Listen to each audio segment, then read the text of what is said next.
अस्सलाम वालेकुम। दुरूद शरीफ पढ़ना।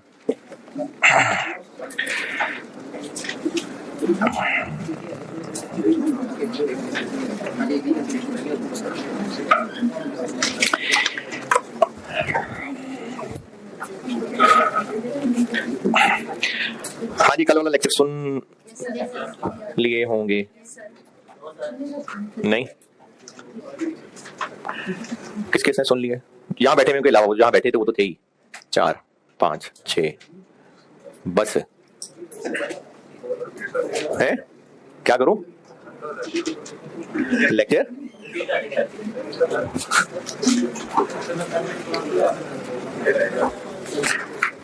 चले, आपसे ऐसी हरकत की उम्मीद थी इसलिए मैंने ना सीवीपी ब्रेक कर दिया था और जो सैटरडे को पढ़ाया था उससे अभी आज आगे पढ़ रहे हैं।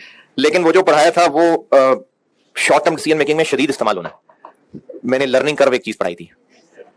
टारगेट कॉस्टिंग तो चलो एक छोटा सा चैप्टर था, वो अगर कभी किसी ने बाद में भी करना हो तो कर लेना। लेकिन जो लर्निंग कर्व, एक पहला लेक्चर मैंने 80 और एक 81, तो 81 जो है ना लर्निंग कर्व, वो काम आना है डिसीजन मेकिंग में। तो जिन्होंने नहीं भी लिए इन्वेंट, क्योंकि इन्वेंटिव मैनेजमेंट तो आप 5 दफा ले ही चुके, इसकी प्रैक्टिस कर ही चुके, तो वो तो कोई बैकलॉग रहता ही नहीं है। तो 81 फिर टाइम निकाल के अगर ले सकें तो 12 सैटरडे से आगे अब हम चल रहे हैं। और ये जो रिकॉर्डिंग वाले बच्चे हैं, ये भी मैंने कोर्स में आपके तफसील से लिख तो दिया हुआ है सीवीपी वाले सेक्शन में कि ये 82 ऑनवर्ड्स कंटिन्यू होगा। कहां एंड किया था सैटरडे को? मार्जिन ऑफ सेफ्टी किया था और उसका सवाल भी कर दिया था।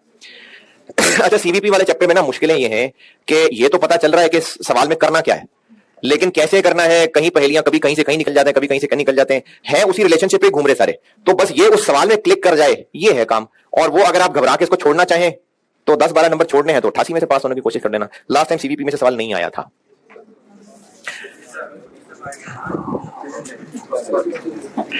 प्रोसेस कॉस्टिंग से तो 20 नंबर का सवाल आया था। नहीं आएगा इंशाल्लाह।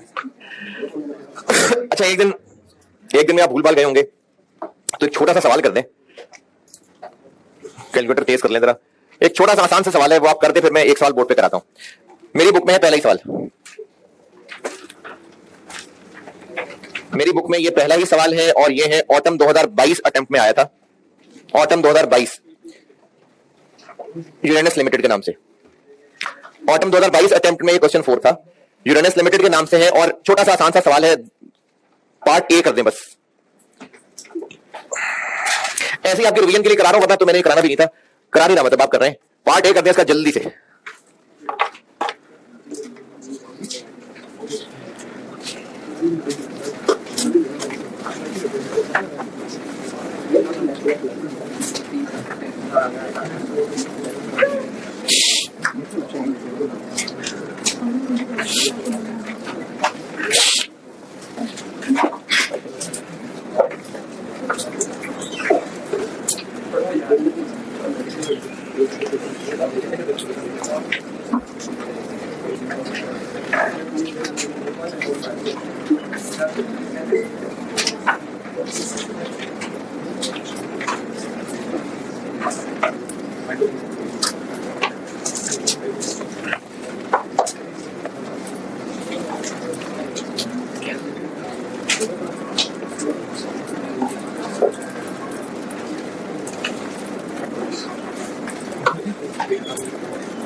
छोटा सा सवाल है यार, तो नजर भर के देखेंगे तो हो जाएगा।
एक सवाल मैंने किया था क्लास में, खुद ही लिखवाया था जब मल्टीपल प्रोडक्ट्स पहली दफा कराया था। तो उसी सवाल का पार्ट ए मैंने यूनिट्स की रेशो और उसी सवाल का पार्ट भी मैंने रेवेन्यू की रेशो से किया था। दोनों का आंसर सेम क्यों आया था? है क्योंकि डाटा सेम था। तो इस सवाल में आपको उन्होंने बताया कि रेशो कौन सी रखनी है। मल्टीपल प्रोडक्ट का सवाल है तो बताना चाहिए था ना कि रेशो किसकी है। कहा है रेशो किसकी? तो फिर सवाल शुरू भी कर दिया, कर भी लिया है। क्योंकि डाटा के अंदर यूनिट्स की भी इंफॉर्मेशन है, रेवेन्यू भी है। आप जिसकी मर्जी रेशो लेके सवाल कर लें, एंड आंसर सेम आएगा। देखें जब कहते हैं ना कि जो एग्जामिनर ने रेशो बताई उसके मुताबिक देखना है कौन सा, अब तो रेशो आपने खुद मर्जी, वही डाटा है, आप चाहे यूनिट्स की रेशो ले लें चाहे रेवेन्यू की रेशो ले लें, लगाएंगे अकॉर्डिंगली ना।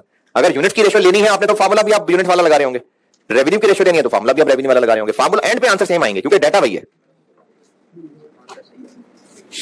अरे छोटा सा सवाल था यार, इतनी देर लग गई।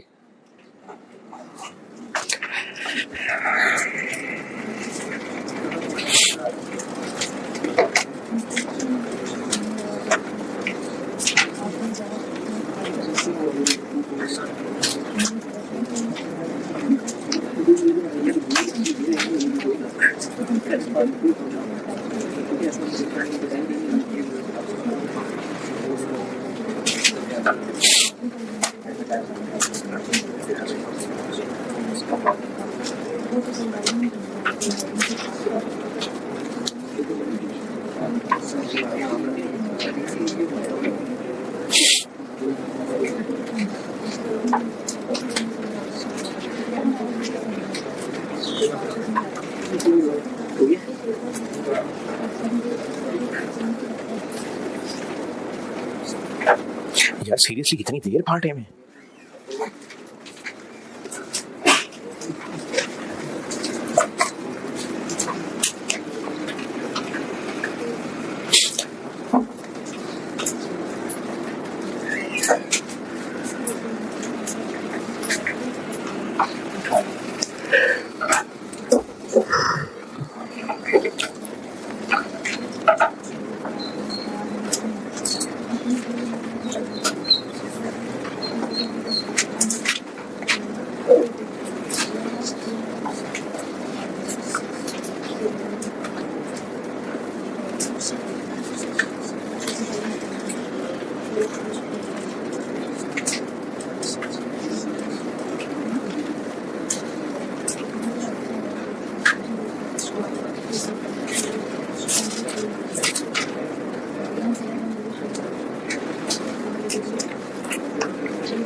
बस भाई,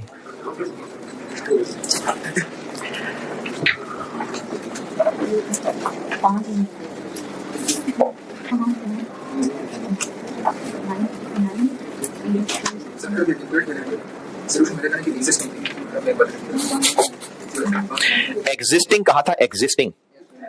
जो नीचे पैराग्राफ में सारी कहानियां लिखी हैं वो पार्ट बी के लिए हैं। पार्ट ए में कहा था कि एग्जिस्टिंग ब्रेक इवन निकालना है।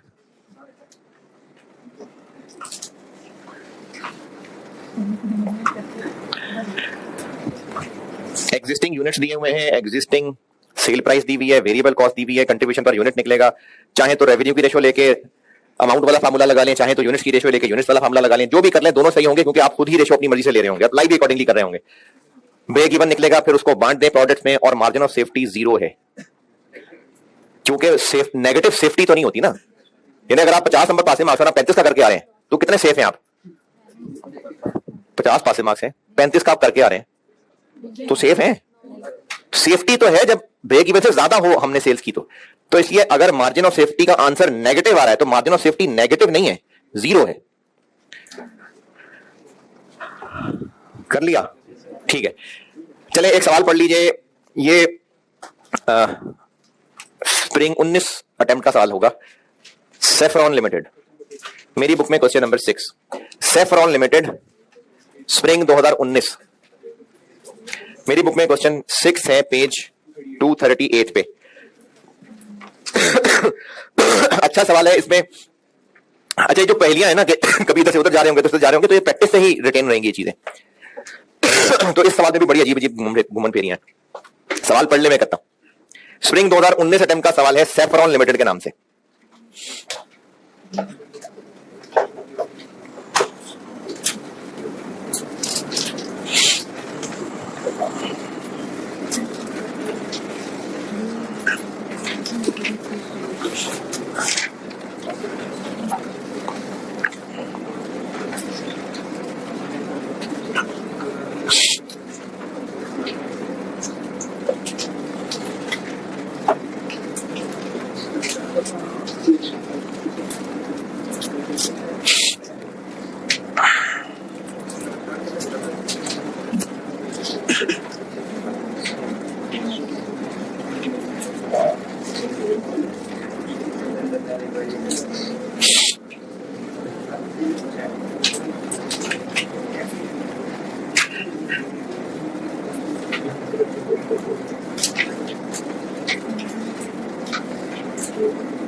चलें, छोटा सा सवाल है, नजर भर के देखेंगे तो पढ़ा गया होगा।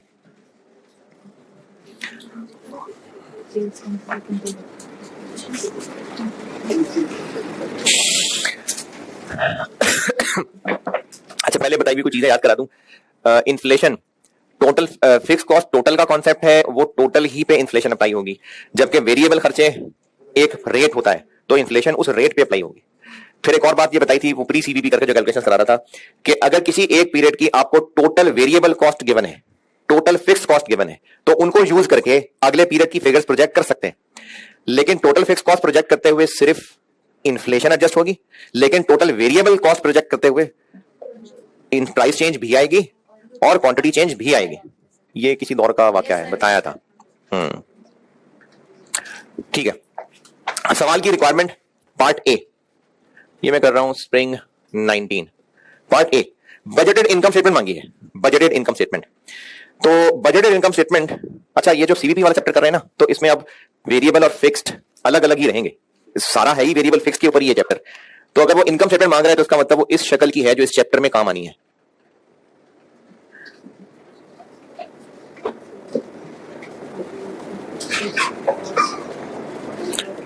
सीबीपी में तो हमने वेरिएबल और फिक्स कॉस्ट अलग अलग रखी है ना, तो इनकम स्टेटमेंट में फिर इस शक्ल की चीज है। ये रिक्वायर्ड है रुपीज 1000 मिलियन मिलियन। 2020 की ये इनकम स्टेटमेंट बननी है। पार्ट ए में पढ़ के ये किसी को ना पता चल रहा हो कि 2020 की इनकम स्टेटमेंट बनानी। हाँ जी, किधर है कौन? 2020 की इनकम स्टेटमेंट बनानी है ना, है ना? 2019 का डाटा गिवन है शुरू में, और उसके बाद अदर इंफॉर्मेशन में पॉइंट 1 से आगे 2020 की इंफॉर्मेशन है। 19 की सेल्स गिवन है कितनी? क्योंकि 19 की सेल्स गिवन है तो हम ऐसा कर सकते थे कि 19 की सेल्स में 2020 में क्या होने लगा है? पॉइंट नंबर 1, सेल प्राइस कम कर दी जाएगी और वॉल्यूम बढ़ जाएगा। फर्ज कर ले 20% बढ़ना होता तो ऐसे करके 20 की सेल आ सकती है ना, है ना? ये नहीं पता तो क्या पता बढ़ेगी ना, बढ़ेगी। पॉइंट 1 में क्या लिखा हुआ है? पॉइंट 1 में कहा हुआ है कि सेल प्राइस कम की जानी है, किस लिए? ताकि वॉल्यूम बढ़े। और वॉल्यूम कितना बढ़ेगा नहीं बताया। क्यों नहीं बताया? क्योंकि पार्ट बी क्या पूछा हुआ है, तो पार्ट बी में ये पूछा हुआ है इसलिए नहीं बताया। अब हम 20 की सेल्स इस रास्ते से नहीं निकाल सकते। ये रास्ता कौन सा? क्या बात हो रही है? अगर एक साल की टोटल फिगर से प्रोजेक्ट करके अगले साल की टोटल फिगर तक पहुंचनी हो तो जो फिक्स्ड है टोटल फिक्स कॉस्ट, उससे अगले साल की फिगर प्रोजेक्ट करने में सिर्फ इन्फ्लेशन डालनी है। लेकिन टोटल वेरिएबल कॉस्ट और टोटल सेल, सेल भी तो एक वेरिएबल चीज है ना। मैं ये नहीं कह रहा कि सेल्स, सर ने कहा था सेल वेरिएबल कॉस्ट होती है, मैं कह रहा हूं सेल्स भी एक वेरिएबल चीज है। तो टोटल सेल्स भी, टोटल वेरिएबल कॉस्ट भी, टोटल कंट्रीब्यूशन भी, ये सब वेरिएबल चीजें। तो टोटल सेल्स भी अगर हमें एक पीरियड की पता है तो उसी को इस्तेमाल करके अगले पीरियड की फिगर निकाल सकते हैं। प्राइस चेंज भी डाल दें और क्वांटिटी चेंज भी डाल दें तो 20 की सेल्स आ सकती है ना। क्यों नहीं कर पा रहे हम ये काम? क्योंकि हमें क्वांटिटी नहीं पता। अब ये तरीका नहीं चल सकता। कैसे पता? है इस चैप्टर का सवाल है, अभी करवा रहा हूं। उसके अलावा मार्जिन ऑफ सेफ्टी का वर्ड आ गया तो इस तरह से ना margin of safety, break even, ये पता चल जाता है कि इस चैप्टर का सवाल है। मार्जिन ऑफ सेफ्टी से पता चल रहा है इस चैप्टर का, तो आपकी सोचों के अंदर ही चैप्टर अलाइव हो गया। सेल्स का ये रास्ता तो गया।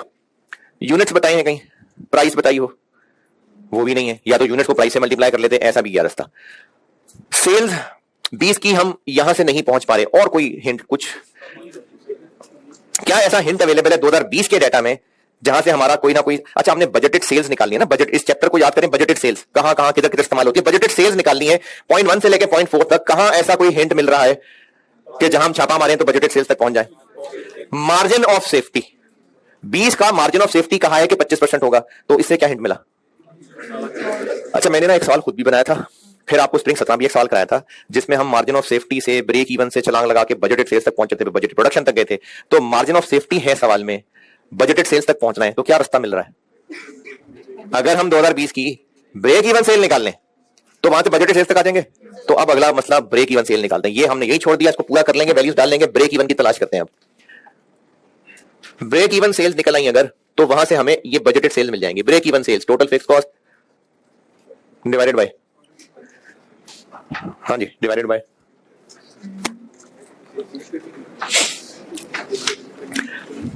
या तो कंट्रीब्यूशन पर यूनिट होना है या सीएस होना है। अब सवाल देख के क्या लग रहा है किस रास्ते से जा सकते हैं? क्यों?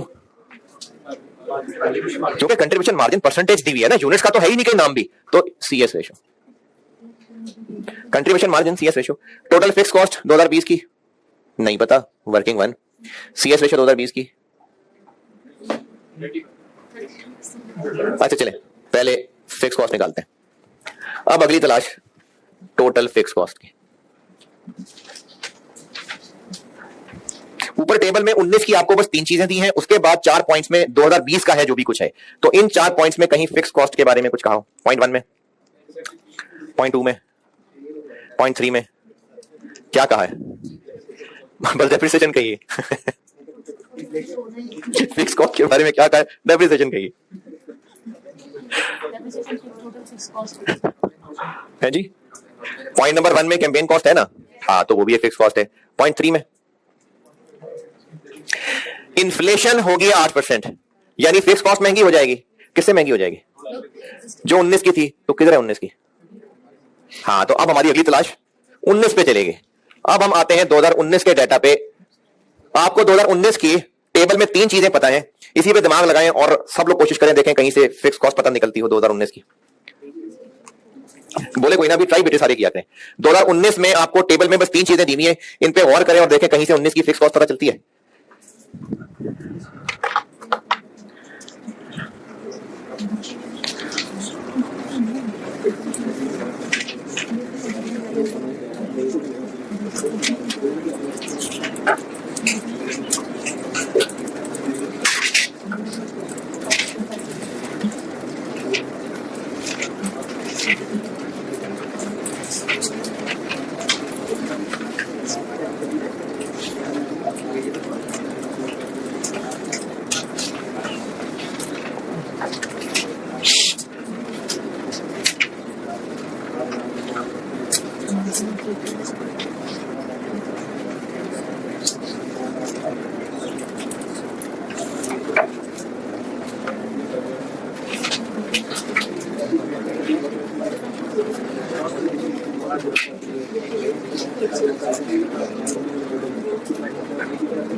जी 36।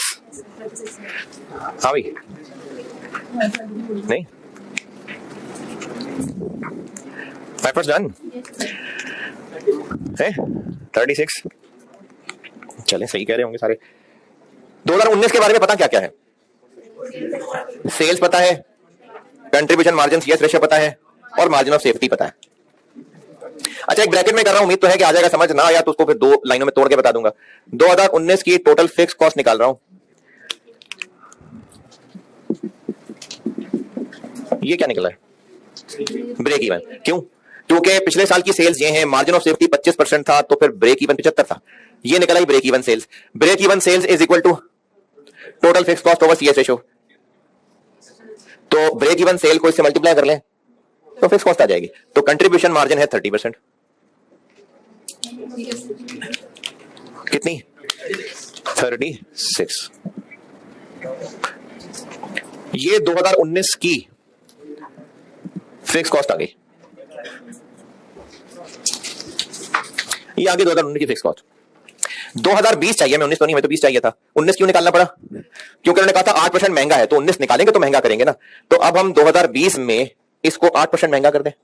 इसको नहीं, इसमें पिछले साल इस 36 में डेप्रिसिएशन भी थी, उसके अलावा कोई और अदर होंगी। डेप्रिसिएशन कितनी थी? इसका 40, कितना बना? तो बाकी फिर कोई और होंगी, कितनी? इनको करना है महंगा, इसको नहीं करना। पिछले साल टोटल फिक्स कॉस्ट इतनी थी, इसमें डेप्शन इतनी थी, तो बाकी कोई और होंगी। वो जो कोई और है उन्होंने महंगा होना। डेप्शन महंगी थोड़ी होती है। महंगाई तो उसमें होती है जो अगली दफा फिर किराया देंगे, फिर तनख्वाहें देंगे। तो इनमें से इसको महंगा करना है, और 20 में डेप्शन होगी नहीं। कितनी होगी? फिर ये इतनी ही होगी। तो 20 में हम लोग फिक्स कॉस्ट निकाल लेते हैं। एक तो आ जाएगी डेप्रिसिएशन 36 का 40%, 14.4। फिर एक आ जाएंगी अदर, जो कि 36 में से 14.4 निकाल के जो बाकी बनी, ये हो जाएगी महंगी 23.33। और एक आ जाएगी वो जो सेल्स कैंपेन के ऊपर 0.1, 5 मिलियन खर्च करना है। तो 20 की टोटल फिक्स कॉस्ट बन जाएंगी 42. ये बन गई 2020 की टोटल फिक्स कॉस्ट 42.73 मिलियन। 2019 के टेबल की इंफॉर्मेशन देख लें। और ये जो मैंने टोटल फिक्स कॉस्ट निकाली है ये देख लें, अगर कोई परेशानी है तो बताएं।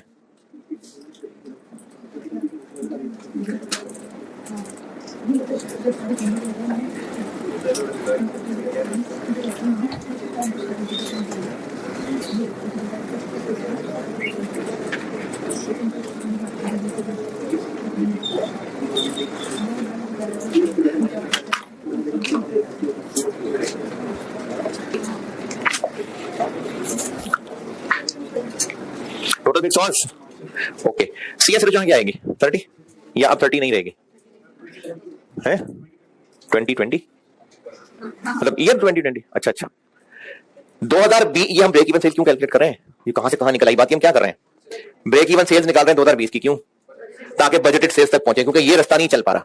तो ब्रेक इवन सेल्स निकालनी है तो 2020 की सीएस रेशो चाहिए, तो वही 30% ही चल जाएगी या चेंज हो जाएगी, क्यों चेंज हो जाएगी, सेल प्राइस कम हो जाएगी, वेरिएबल कॉस्ट चले सेल प्राइस चेंज हो जाएगी, वेरिएबल कॉस्ट चेंज हो जाएंगी और वॉल्यूम भी चेंज हो जाएगा।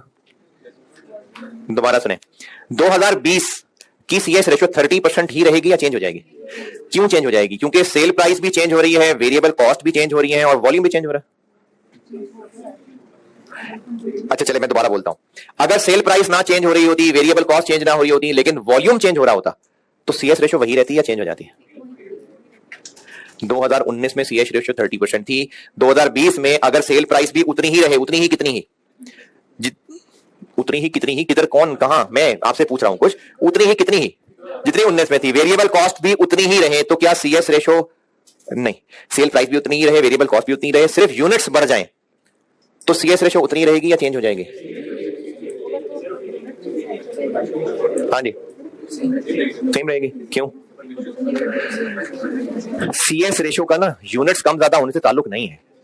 जैसे मिसाल के तौर पे अगर 2021 में सेल्स थी 500 मिलियन, वेरिएबल कॉस्ट थी 400 मिलियन और कंट्रीब्यूशन था 100 मिलियन, कितने परसेंट था, 100 500 का कितने परसेंट है, इसके लिए कैलकुलेटर चाहिए आप 20%।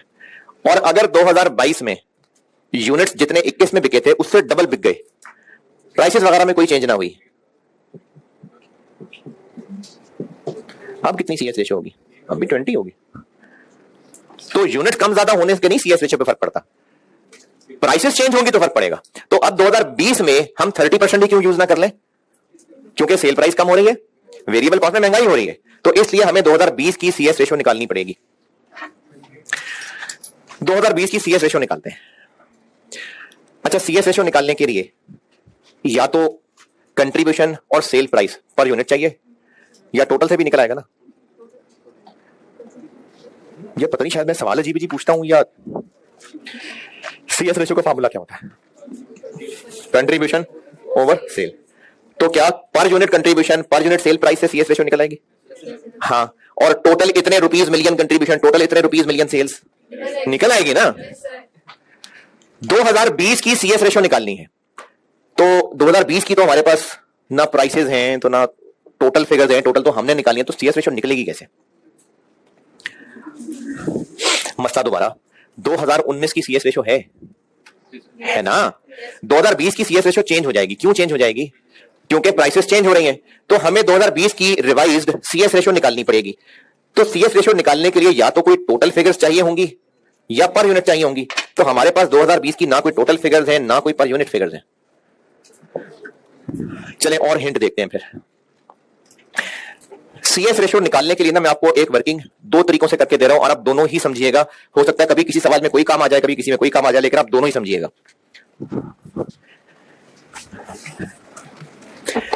इतना तो ओके ना कि सीएस रेशो चेंज होनी है, 30 नहीं रहेगी। दो तरीकों से बता रहा हूं, सेल प्राइस दी हुई है पर यूनिट, नहीं दी भाई, नहीं दी है,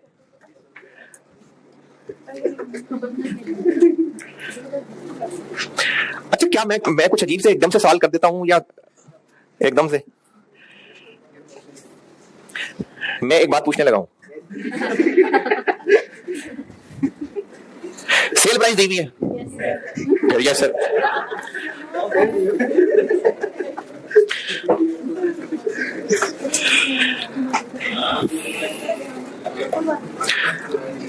सेल प्राइस दी हुई है, नहीं दी हुई है? नहीं, मैंने से पूछा सेल प्राइस दी हुई है, नहीं दी हुई। करने क्या लगा मैं? सीएस रेशियो निकालने लगा। तो 30% दी तो हुई है, वो 19 की है, 20 के लिए चेंज हो जाएगी। क्यों चेंज हो जाएगी? क्योंकि प्राइसेस चेंज हो रही हैं। तो इसमें नई सीएस रेशियो निकालने के लिए अगर हमें 2020 की सेल प्राइस और कंट्रीब्यूशन पर यूनिट पता चल जाए तो सीएस रेशियो निकल सकती है ना। अगर हम ये अज्यूम कर लें कि 2019 में सेल प्राइस 100 रुपए थी, तो वेरिएबल कॉस्ट कितनी थी?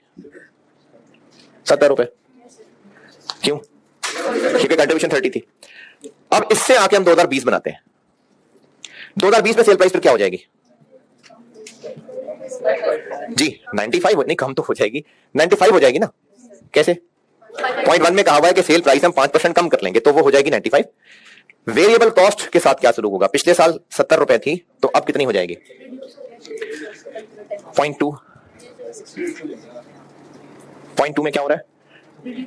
10% कम हो जाएगी। तो फिर 0.3 में क्या हो रहा है?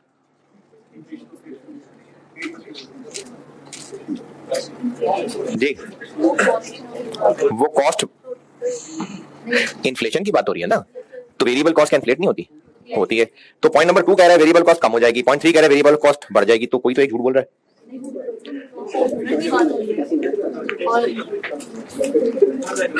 हाँ जी भाई, देखें, पॉइंट 2 कह रहा है कि वेरिएबल कॉस्ट 10% कम हो जाएगी, पॉइंट 3 कह रहा है कि 8% बढ़ जाएगी। तो 2% से कम कर लें, 10% से, यानी कम भी कर लें बढ़ा भी लें? नहीं, हाँ जी बिल्कुल ऐसे ही करेंगे। 70 रुपए को हम कम भी करेंगे और बढ़ाएंगे भी। कितना आ जाएगा? 68.04। अच्छा, अब ये जो अजीब सी मैंने बात कर दी कि कम भी करेंगे बढ़ाएंगे भी, इसकी रीजन ये है ये जो 70 रुपए पर यूनिट वेरिएबल कॉस्ट है, मिसाल के तौर पे ये लेबर है, समझाने के लिए लेबर बता रहा हूं। तो हो सकता है कि लेबर को 7 रुपए पर आवर दिए जाते हो और वो 1 यूनिट के लिए 10 घंटे लगाता हो, तो ये 70 बना होगा। पॉइंट 2 इसकी बात कर रहा है, पॉइंट 3 इसकी बात कर रहा है। पॉइंट 3 क्या है? ये चीज है जो इन्फ्लेट होती है, वेज रेट इतना बढ़ जाएगा। पॉइंट 2 क्या कह रहा है? एफिशिएंसी की वजह से, देखिए एफिशिएंसी की वजह से क्या होगा? टाइम कम लगेगा, वो इसकी बात कर रहा है। तो इसलिए 70 रुपए को ये भी करना और ये भी करना। पॉइंट 3 है महंगाई, तो महंगाई रेट्स की हुआ करती है और एफिशिएंसी ये क्वांटिटीज की हुआ करती है। पॉइंट नंबर, चले मैंने लेबर से समझाया ना, मटेरियल से समझा देता हूं। मटेरियल की भी अगर हम बात करें जी, अच्छी एफिशिएंसी हो जाएगी, तो अगर 1 यूनिट बनाने में वर्कर जाया कर करके 10 किलो लगाते थे, वो अब 9 किलो में काम कर देंगे। तो एफिशिएंसी वाली बात जो है वो क्वांटिटेटिव पहलू देख रही है और इन्फ्लेशन ये रेट वाली बात हो रही है। इसलिए 70 रुपए में ये भी करना है और ये भी करना है। ठीक है, तो ये बन गया 68.04 और कंट्रीब्यूशन आ गई 26.96। तो हमें तो ये नहीं, हमें तो सीएस रेशियो चाहिए। तो सीएस रेशियो क्या बनी? 26.96 डिवाइडेड बाय 95 रुपए, 28.38%। ये आ गई नई सीएस रेशियो। लेकिन ये बात तो सारी तब चल सकी जब मैंने इसको 100 रुपए अज्यूम किया। अब आप कहें जी मैं तो अगर 200 कर दूं तो फिर 150 रुपए कर ले, क्योंकि इससे सब कुछ परसेंटेजेस में कनेक्टेड है। ये भी हमने इसी का 70% लिया है, इन्हीं दोनों को भी परसेंटेजेस से चेंज किया है। तो 100 रुपए अज्यूम करके काम चल गया। आप 100 नहीं 36 रुपए अज्यूम कर लें तो भी इतनी ही निकलेगी। पिछले साल की नहीं पता थी ना, कोई चीज ही नहीं पता पिछले साल की, पर यूनिट नहीं पता। तो अगर 100 रुपए अज्यूम करके ये सवाल हो पाया तो वो इसलिए हो पाया कि सारी की सारी चीजें आपस में परसेंटेजेस से कनेक्टेड है। अगर ये लिखा होता कि सेल प्राइस 5 रुपए पर यूनिट बढ़ जाएगी, फिर हम ये नहीं कर सकते थे, फिर सवाल में कोई और रास्ता होता। तो या तो ऐसे कर लें या फिर मैं एक और तरीका बताता हूं, दोनों जरूरी हैं, आपको काम आएंगे मुख्तलिफ सवालों में। पहले इसको क्लियर कर लें फिर मैं दूसरा बताता हूं। है जी, क्या दोनों काम क्यों किए? देखिए, वेरिएबल कॉस्ट पर यूनिट, एक यूनिट प्रोडक्ट बनाने के लिए कॉस्ट, वेरिएंस कच्चा कच्चा याद है? स्टैंडर्ड कॉस्ट, क्वांटिटी, रेट और आगे टोटल। वो टोटल क्या था? स्टैंडर्ड कार्ड में 3 कॉलम बनाता था मैं, वो आखिरी वाला कॉलम किस चीज के था? है पर यूनिट ऑफ प्रोडक्ट ना। यानी अगर हमने वहां लिखा होता था क्वांटिटी में 7 घंटे, रेट 10 रुपए और यहां 70 था, तो ये 70 क्या था, 10 क्या था? प्रोडक्ट के 1 यूनिट में। अब ये 2 चीजों से मिलकर बन रहा है, लेबर के घंटे भी और रेट भी, मटेरियल के किलो भी और मटेरियल के किलो का रेट भी। तो जो महंगाई होती है ना उसका ताल्लुक किससे होता है, और एफिशिएंसी का ताल्लुक क्वांटिटी से होता है। तो दोनों चीजें चेंज हो रही हैं। हाँ। बिल्कुल, अब मैं वही बताऊं, दूसरा तरीका वही बताने लगा। तो अगर 100 रुपए अज्यूम नहीं करना तो इसका एक और हल बताता हूं। 100 अज्यूम नहीं करना, कोई बात नहीं। 2019 टोटल सेल्स कितनी थी? 160। सीएसई निकालना है ना, तो पर यूनिट से भी निकाल सकते हैं, टोटल से भी निकाल सकते हैं। वेरिएबल कॉस्ट कितनी थी? कैसे? इसका 70%, 112। और 2020 में क्या होगा? अच्छा, 2020 में ये ओके, यहां से आगे चलूं। ये मैंने सेल प्राइस पर यूनिट और वेरिएबल कॉस्ट पर यूनिट और उन्हीं को पर यूनिट चेंज किया है। अब मैं कह रहा हूं कि सीएसई निकालनी है तो टोटल से निकाल लेते हैं। तो 2019 की तो ये गिवन है। 2020 में टोटल सेल्स में चेंज आ जाएगी। क्यों चेंज आ जाएगी? प्राइस भी चेंज होगी और क्वांटिटी भी चेंज होगी। वो तो पता नहीं, वही तो मसला है। देखें, जब मैं यहां पर बात कर रहा था तो per unit sale price, per unit variable cost, इन्होंने सिर्फ इन्फ्लेट वगैरह ही होना है ना। लेकिन अब मैंने यहां 160 मिलियन रुपीस लिख दिए हैं। अब ये यूनिट्स इनटू प्राइस दोनों हुए हैं। तो 2020 में सेल्स 160 मिलियन से चेंज होके क्यों चेंज हो जाएंगी? प्राइस भी चेंज हो रही है और क्वांटिटी भी चेंज हो रही है। तो ये तो फिर हम नहीं कर पा रहे।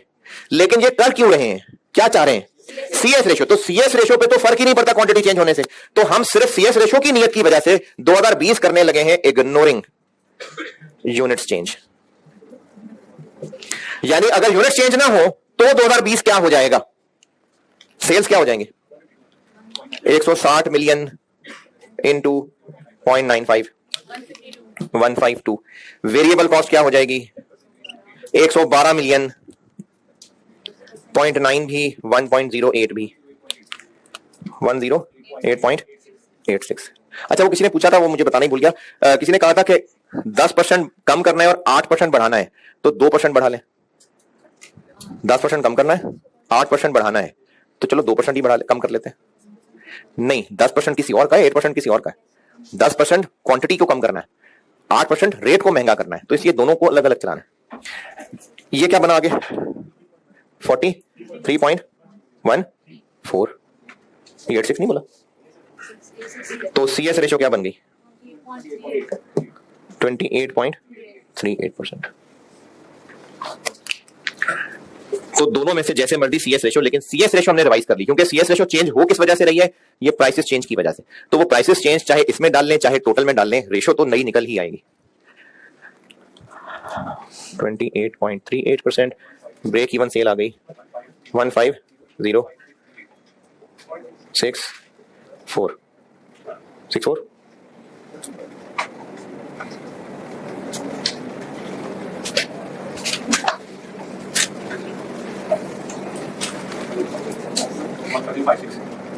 क्या कर रहे हैं? 150.42.73 मिलियन डिवाइडेड बाय 28.38%, 56 मिलियन। ये निकली है ब्रेक इवन सेल। यहां हमने लिखनी है बजटेड सेल्स। तो मार्जिन ऑफ सेफ्टी 25% ही रहना है। तो फिर ये क्या हुआ? 75।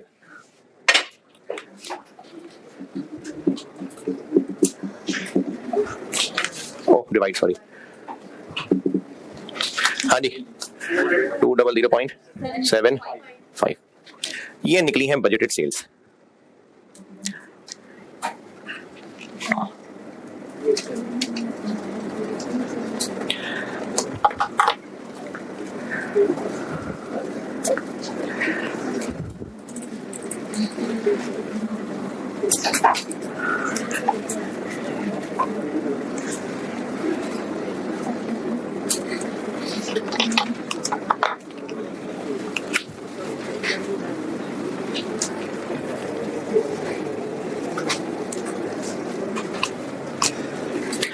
वेरिएबल कॉस्ट इतनी मेहनत करके अभी सिर्फ यही निकली है। वेरिएबल कॉस्ट कैसे? हमने सेल्स निकाल ली तो 228.38% ले लेना, तो 56.97। 143.78। फिक्स कॉस्ट निकाल चुके हैं 42.73।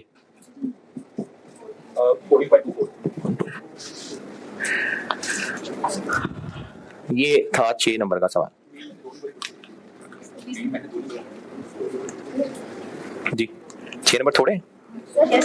6 नंबर थोड़े हैं? हाँ, तो फिर ऐसे में खुशी होना चाहिए कि जाएंगे तो 6 जाए, थोड़े जाएंगे। Be positive.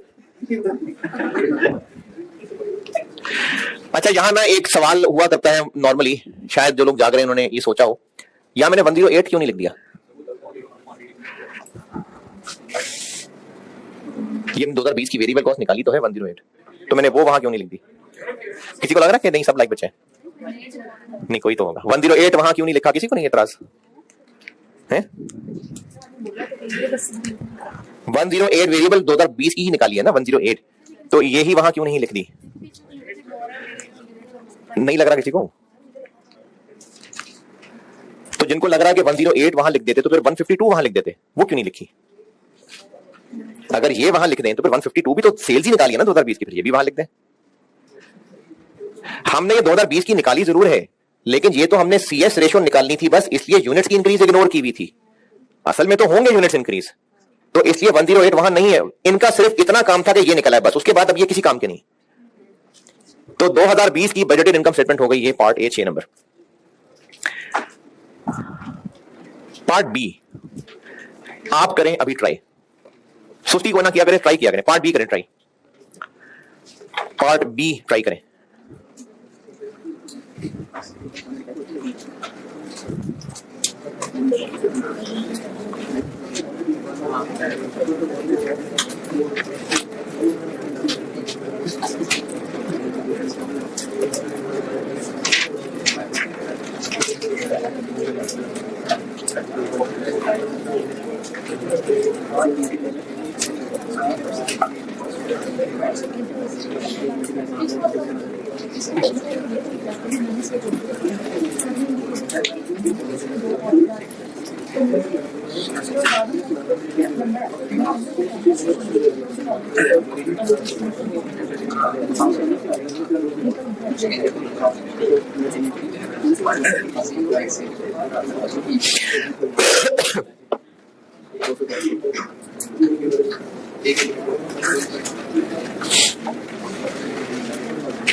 फारिग फारिग बैठे लग रहे हैं यार।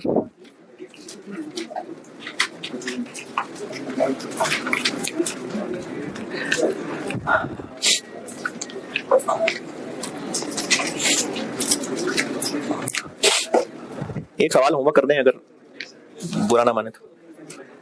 करना जरूर है यार, बहुत जरूरी कीमती सवाल है ये, बड़े इंपॉर्टेंट चैप्टर है। अच्छा देखें, अब आपने पूरी कॉस्ट पढ़ ली है, बिल्कुल एंड पे पहुंचे हैं, और अगर आप ये चीजों को बहुत मुश्किल समझ रहे हैं तो ये एंड पे आके ये मुश्किल लग रही है, तो अगर मैं इनको पहले महीने में करा देता तो मर जाते ना, भाग जाते छोड़ के।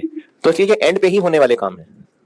अभी इतनी मेहनत चलते साथ पकड़ के हाथ चलते चलते यहां तक पहुंचे हैं, तो इनको एब्जॉर्ब करने में टाइम लग रहा है। तो इसलिए जो टॉपिक की तरतीब मैंने सोची होती है वो इसी तरतीब के हिसाब से ही सोची होती है।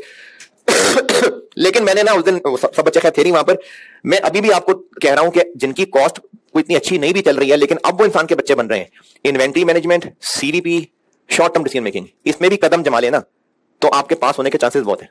क्योंकि अगर इनमें कदम जमा गए, इनको अच्छा क्लास वर्क होमवर्क साथ कर लिया, तो आपकी फिर कॉन्फिडेंस लेवल इतना ज्यादा होगा कि आपको रिवीजन करते हुए लगेगा इन्वेंट्री वैल्यूएशन जो तो आता है, ओवरहेड तो आसान से। तो इसलिए अभी भी इंसान के बच्चे बन जाए, अभी भी टाइम है। पार्ट बी करता हूं मैं, और होमवर्क आप एक सवाल कर दीजिए ऑटम 21।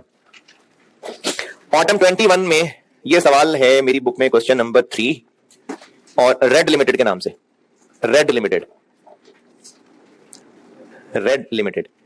और एक दो बातें याद करा दूं, हाइलो मेथड में वो बरादरी वाला भी ये काम किया था, वो भी है इसके अंदर। फिर एक और चीज याद करा दूं, जो बताया था कि अगर कुछ पे कुछ और कुछ पे कुछ लगना है तो हम एवरेज भी कर लेते होते हैं। हाँ, तो ये सवाल करिएगा, बड़ा अच्छा सवाल है, ये करके आइएगा यार होमवर्क। पार्ट बी किसी ने किया हो? पार्ट बी हाँ जी, कितना 32 पॉइंट,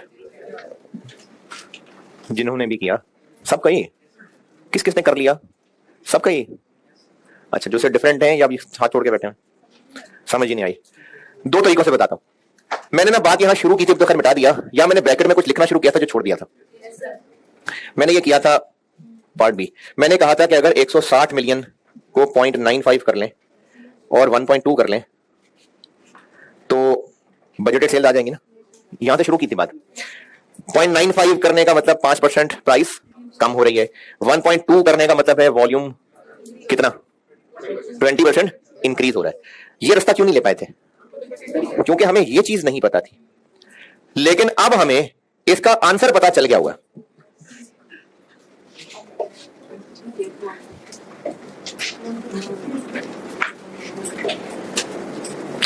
ये नहीं पता ना, ये तो पता चल गया। तो इन दोनों को इधर ले आए, 1.3207, 1 पॉइंट तो साथ 1 प्लस होता है ना, ये 1.2 क्यों है? 20% इंक्रीज है ना वॉल्यूम में 1.2, तो अगर आप इसको यहां ले जाएं तो आंसर आ जाएगा 1.3207, यानी कितनी क्वांटिटी इंक्रीज 32.07%। अच्छा, इसको एक और तरीके से भी बताता हूं, चलें जिसकी बस होगी वो ना सुने दूसरा तरीका। ये 2020 में 152 लिखा हुआ है और ये 2020 में 200 लिखा हुआ है, ये दोनों ही 2020 की लिखी हुई मैंने। इन दोनों में कॉमन बात क्या है? प्राइस चेंज मैंने दोनों में कर ली है एडजस्ट। फर्क क्या रह गया दोनों में? तो इन दोनों में जो फर्क है वही क्वांटिटी चेंज है। 200.75 में से 152 माइनस करिए,